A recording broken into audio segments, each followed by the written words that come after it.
Hi hello friends, welcome back to our channel జ్యోతిష్ తెలుగులో. అందరూ బాగుండాలి, అందులో నేను ఉండాలి. సో కొత్త క్యాస్ట్ ఐరన్ తవా అయితే తీసేసుకున్నానండి. ఫస్ట్ ఒక దోశ అయితే రాలేదు.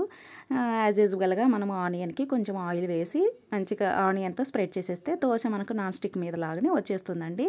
ఏం అంత కష్టపడిన అవసరం లే. ఇలా 2 గరిటెలు దోసపిండి వేసేసుకొని మంచిగా స్ప్రెడ్ చేసుకున్న తర్వాత ఆయిల్ వేసేసుకొని మంచిగా బ్రౌనిష్ వచ్చే వరకు ఫ్రై చేసుకోవాలి.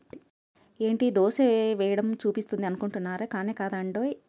రెగ్యులర్గా మనం తినే దోశ కాకుండా కొంచెం డిఫరెంట్గా ట్రై చేయాలనుకుంటే మాత్రం ఈ వీడియో ఎండ్ వరకు అయితే చూడాల్సిందే మీరు. సో మనము రెగ్యులర్గా క్రిస్పీ దోశ, ఆనియన్ దోశ, మసాలా దోశ ఇలా తింటూ ఉంటాం కదా, అలా కాకుండా కొంచెం డిఫరెంట్గా స్మూత్ దోశ తినాలి అనుకుంటే మాత్రం ఇలా ఒకసారి ట్రై చేయండి.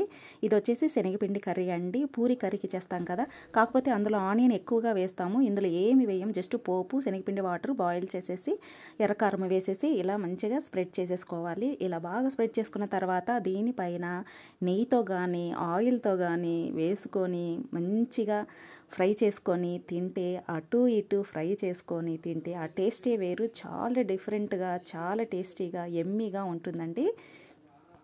ఇలా క్యాస్ట్ ఐరన్ తవా మీద వేసిన దోశ టేస్టే వేరేగా ఉంటుందండి. చూడడానికి కూడా చాలా డిఫరెంట్గా, చాలా బాగుంటుంది. ఫుల్ కలర్ఫుల్గా ఉంటుంది దోశ అయితే.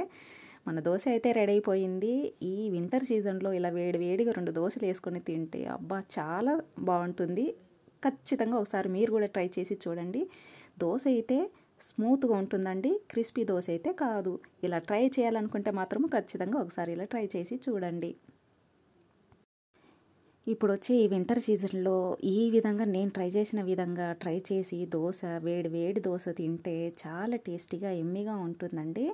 ఒకసారి అయితే ఇలా ట్రై చేసి చూడండి. ఫ్రెండ్స్, మీకు నా వీడియో నచ్చినట్లయితే లైక్ చేయండి, షేర్ చేయండి. అలాగే మన ఛానల్ని ఫస్ట్ టైం చూస్తుంటే please subscribe my channel friends. Thank you for watching my video. Bye.